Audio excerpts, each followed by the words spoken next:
Ahanbamaktada listener singbu taramna okchari. Ngasisu Story Collection na chahi asigi Ningal Chakouba ga mari leinana tentakpa wari macha amakak puduna lakchari. Wari asi hingliba natraga sikraba kanamataga mari leinazade. Pumnamag ayibagi wakhalgi kalpanana sagatchaduna miyamgi mafamda khudol oina tamzabani.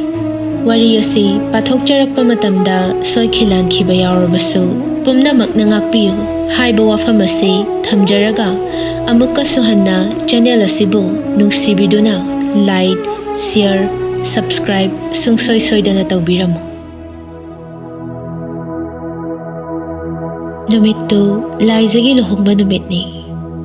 Yumnak sagay onkragadabi laiza apokpi mama ganga amadi mapa ningthauga aroiba chaklen chamina aroiba chak chakhomadu harau harau momon minok kaloinana machanupi laizada inbirami. Laijasu punsigi kaungamlaroidaba chakhomadubu mitlu pirang piroina mama mapa anibu nungsina yengja harau harau chajarami. Mikuptugi laizagi mitlu pirang amaromda mama mapa anigi momon minok kayam kanba marino karam na fongdokani. Asumna laija apokpagi yumnak tungoy naram mapuroiba pibarel gisagayda tinkirami. Numidangi matamni laija makoygi kagi phamungduda phamduna wakhal amada mangli. Pibarel so kaduda changake haibagi mawongni. Hangduna lairiba thong aduda amurak anirak thillaga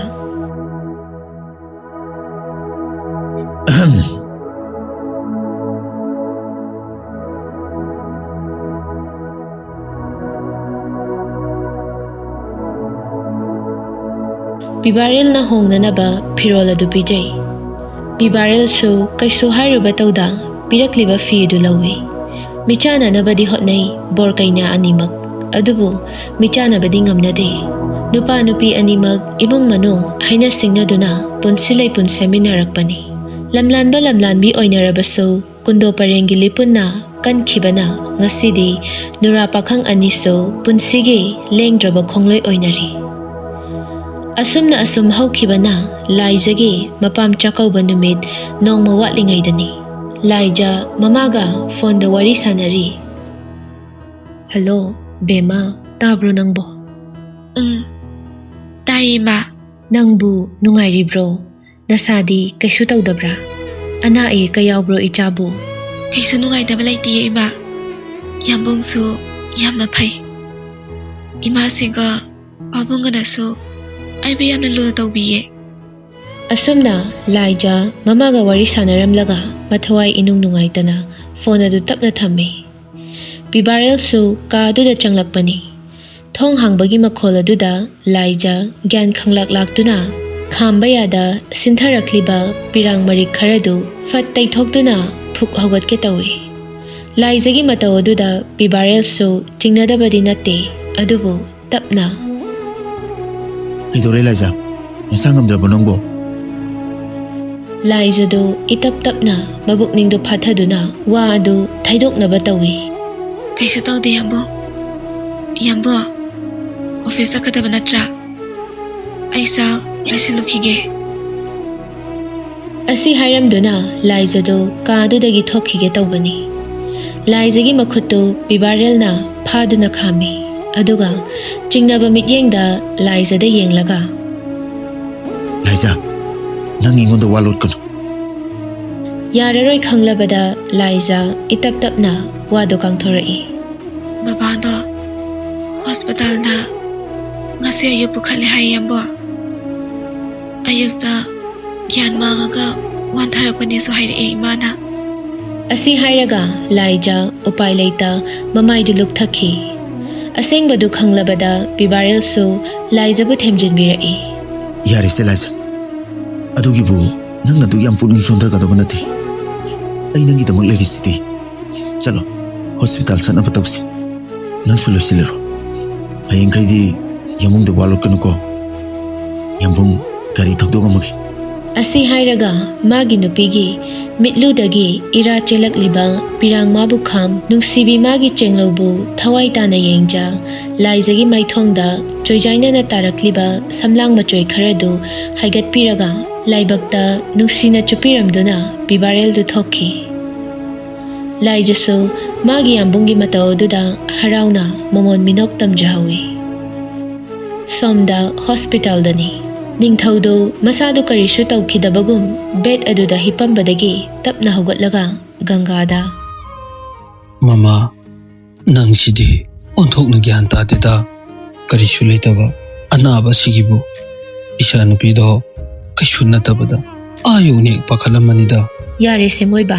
ꯑꯗꯨꯒꯤꯕꯨ ꯀꯩꯁꯨ ꯇꯧꯔꯣꯏꯁꯦ ꯅꯆꯥꯅꯨꯄꯤꯗꯨ ꯑꯩꯅꯁꯨꯅꯦ ꯗꯣꯛꯇꯔꯅ ꯀꯩꯁꯨ ꯊꯣꯏꯗꯣꯛꯄ ꯇꯧꯔꯔꯣꯏ ꯍꯥꯏꯔꯝꯃꯦꯅ ꯃꯥꯕꯨ ꯊꯦꯝꯖꯤꯟꯈ꯭ꯔꯤꯕꯗꯨꯅꯤ ꯃꯣꯏꯕꯥ ꯑꯗꯨꯝꯅꯦ ꯉꯥꯏꯍꯥꯛꯇ ꯄꯣꯊꯥꯕꯤꯈꯣꯁꯦ ꯒꯪꯒꯥ ꯅꯤꯡꯊꯧꯕꯨ ꯇꯞꯅ ꯍꯤꯞꯊꯍꯜꯂꯤ ꯑꯃꯔꯣꯝꯗ ꯃꯆꯥꯅꯨꯄꯥ ꯑꯇꯣꯝꯕ ꯑꯍꯦꯟꯕ ꯃꯁꯥꯒꯤ ꯑꯣꯏꯖꯕ ꯈꯨꯗꯤꯡꯃꯛ ꯊꯥꯗꯣꯛꯂꯕ ꯃꯃꯥ ꯂꯩꯕꯥꯛꯀꯤꯗꯃꯛ ꯏꯃꯨꯡ ꯃꯅꯨꯡ ꯁꯥꯒꯩ ꯅꯥꯇꯩ ꯇꯨꯡꯑꯣꯏꯅꯔꯝꯂꯒ ꯈꯨꯜ ꯉꯥꯛꯄ ꯌꯥꯎꯔꯤꯕ ꯑꯊꯧꯕꯁꯤꯡꯒꯤ ꯃꯔꯛꯇ ꯑꯃꯅꯤ ꯃꯗꯨꯃꯛꯅ ꯑꯃꯠꯇ ꯌꯥꯎꯖꯕ ꯃꯆꯦꯒꯤ ꯂꯨꯍꯣꯡꯕ ꯅꯨꯃꯤꯠꯀꯤ ꯆꯤꯔꯕ ꯇꯟꯖꯥꯗꯨ ꯐꯥꯎꯕ ꯃꯤꯀꯨꯞ ꯑꯃ ꯃꯆꯦꯒꯤ ꯅꯥꯛꯇ ꯑꯣꯏꯅꯖꯕ ꯐꯪꯈꯤꯗꯦ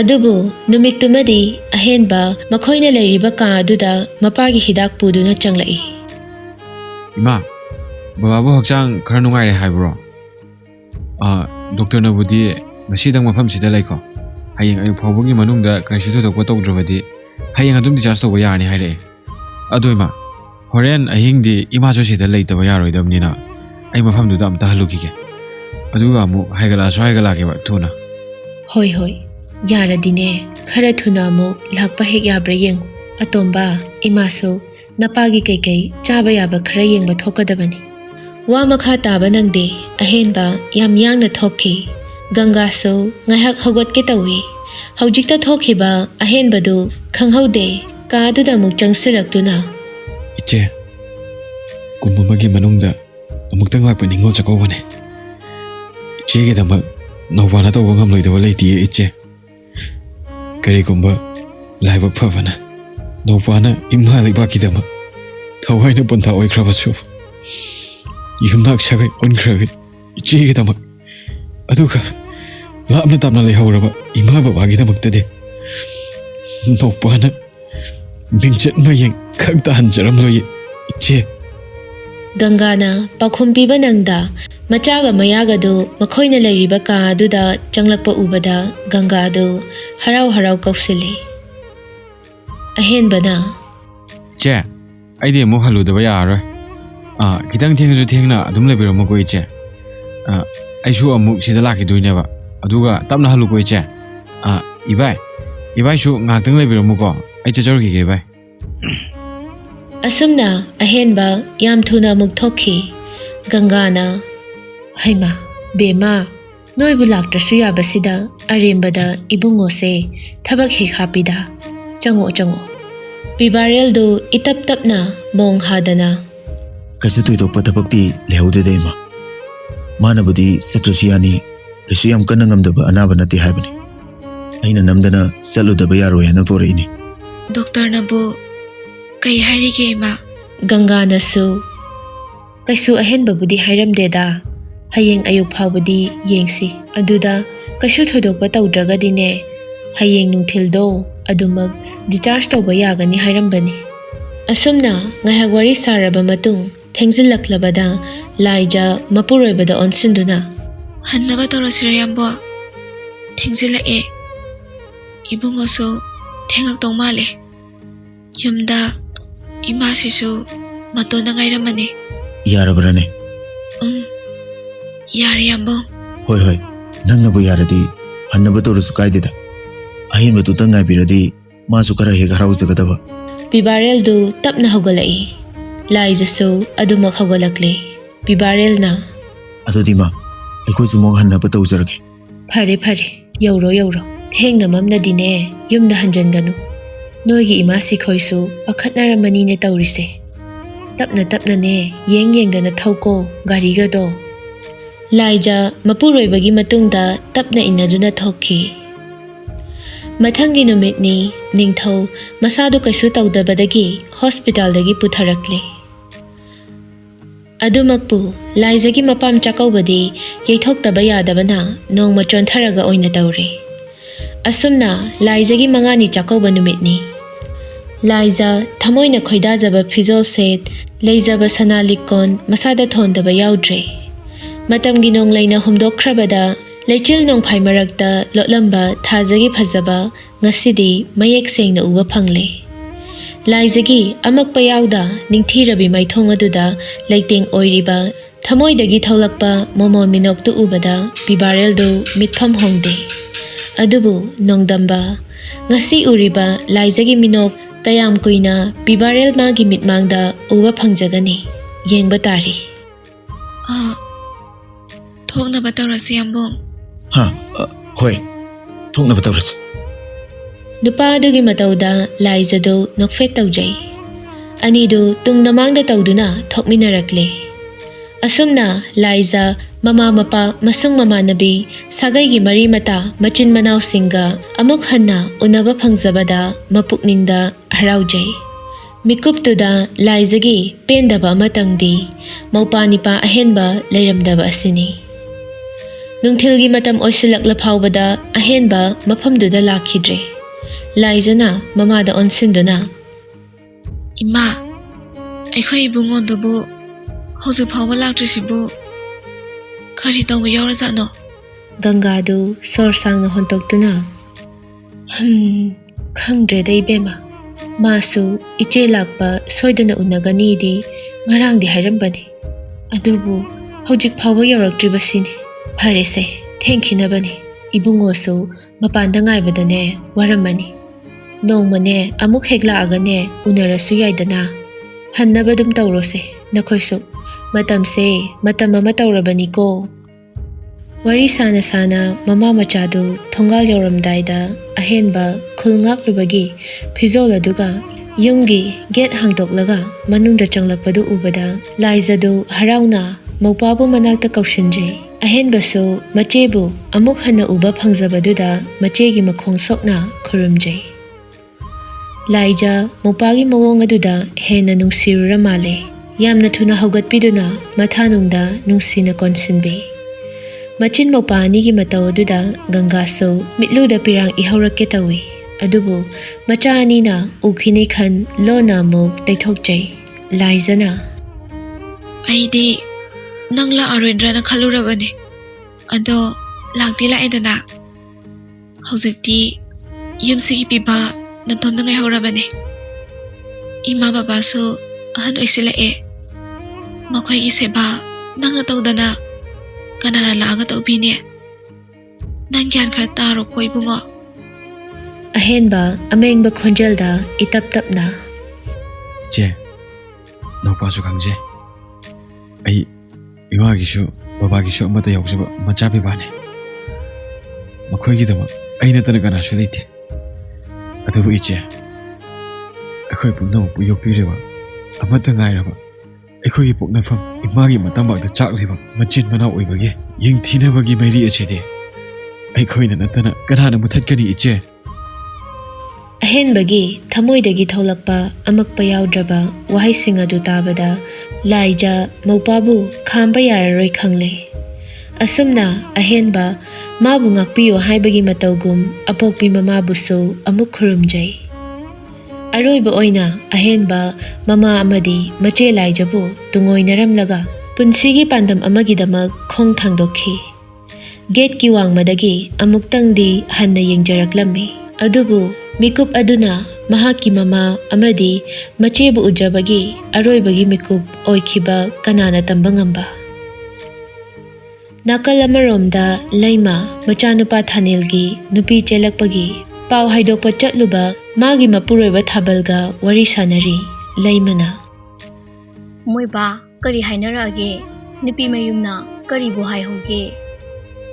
Sordu chaning tana muktang hontoklaga thabalna. Kaisu thotokpa hainarakpa leite mama. Lakadoriba tha asisu nachanupaagi mapuk tha tare. Mathangna amuk namong nupi oigadoribi ibemadugi mapuk tha. Madagi hawan langban mathang luhong kay hongba afaba tha oidre. Asomda nupi mayumdadi machanupibu cheluraba oibanina mayumduda kuina sangna thambadi pamdre. Aduna handak lakiba tasida afaba numit thabang ama yenglaga yamna thuna he hongbada tare. ꯑꯗꯨꯗꯤ ꯀꯝꯗꯧꯒꯅꯤ ꯃꯣꯏꯕꯥ ꯁꯣꯝꯗ ꯏꯃꯧ ꯂꯥꯏꯖꯒꯤ ꯂꯨꯍꯣꯡꯕꯗꯁꯨ ꯆꯪꯕ ꯌꯥꯕꯈꯩꯁꯨ ꯆꯪꯈꯤꯕꯗ ꯉꯥꯏꯔꯤ ꯊꯥꯕꯜꯅ ꯇꯞꯊꯗꯨꯅ ꯀꯔꯤꯗꯤ ꯎꯄꯥꯏ ꯂꯩ ꯃꯃꯥ ꯃꯗꯨꯁꯨ ꯇꯧꯐꯝ ꯊꯣꯛꯄꯅꯤ ꯏꯆꯥ ꯅꯨꯄꯥꯁꯤꯒꯤꯁꯨ ꯇꯧꯗꯕ ꯌꯥꯗꯕꯅꯤ ꯃꯊꯛꯇ ꯃꯆꯤ ꯑꯃ ꯃꯌꯥꯝꯕ ꯑꯃ ꯂꯩꯕꯁꯨ ꯅꯠꯇꯦ ꯃꯈꯥꯗꯁꯨ ꯃꯆꯟ ꯑꯃ ꯃꯅꯥꯎ ꯑꯃ ꯇꯥꯕ ꯅꯠꯇꯦꯗ ꯃꯇꯣꯝꯇꯅꯤ ꯎꯄꯥꯏ ꯍꯥꯏꯕꯕꯨ ꯂꯧ ꯁꯪꯉꯝ ꯑꯃꯈꯛ ꯂꯩꯔꯤꯁꯤ ꯊꯪꯅꯕꯒꯤ ꯇꯥꯗ ꯀꯨꯃꯥꯔꯗ ꯃꯇꯝ ꯈꯔ ꯕꯟꯗꯣꯞ ꯊꯝꯕ ꯍꯥꯏꯕꯗꯨꯅꯤ ꯊꯥꯅꯦꯜꯁꯨ ꯏꯃꯨꯡꯗꯒꯤ ꯊꯣꯛꯂꯛꯂꯒ ꯃꯄꯥꯗ ꯇꯞꯅ ꯋꯥ ꯍꯪꯖꯔꯛꯏ